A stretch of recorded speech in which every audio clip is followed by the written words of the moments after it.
Idinetalye ng DJ at influencer na si Jelly Au ang inabot na pananakit mula sa kanyang fiancé na hinahanap na ngayon ng NBI. Ang mitya umano, matinding selos. Nakatutok si John Consulta.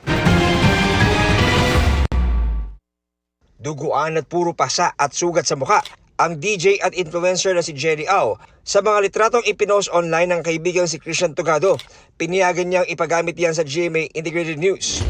Bakas pa rin yan nang ipakita at idetalye ni Jelly kanina. Dulot daw yan ng bugbog ng lalaking pakakasalan na dapat niya sa Mayo. Ito po yung sa may noo ko po. Feeling ko po kasi kinukuha niya yung buhok ko. Parang kinukuha niya tapos ginaganon niya ako habang nagdadrive siya. Sa mata ko po, ganon din po. Kamao niya lang din po yung gamit. Tapos yung ipin ko po na basag. Sobrang seloso po kasi parang maliit na bagay po pinagseselosan niya. Kwento ni Jelly, nangyari ang pananakit nitong Miyerkules ng madaling araw habang sila ay nasa expressway. Buti na lang po, pagdating po namin ng Angeles, Pampanga, hindi po umangat yung Yung boom. Apo, yung boom. Kaya yun na po yung chance ko para makahingi ng tulong. After po nun, nakita ko siya tumatakbo. Tapos may mga bus po kasi sumakay po siya ng bus. Sa muling pagdulog ni Jelly sa National Bureau of Investigation, inanunsyo ng NBI na pinaghahanap na nila ang tumakas na fiancé ni Jelly.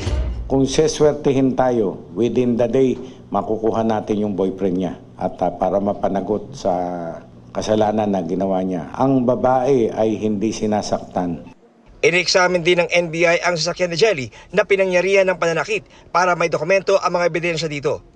So kung sa subject natin, kung naririnig mo ito, maganda na makipag-ugnayan na lang sa amin, sumuko dito para makakabawas pa yun sa kanyang kinakaharap na kaso. Sa tanong naman kung mapapatawad pa ni Jelly ang kanyang fiancé, Kaya ko po siyang patawarin. Pero gusto ko po pagbayaran niya yung ginawa niya sa akin. Para hindi niya na po magawa sa mga ibang babae pa. para sa GMA Integrated News, John Consulta, nakatutok 24 oras.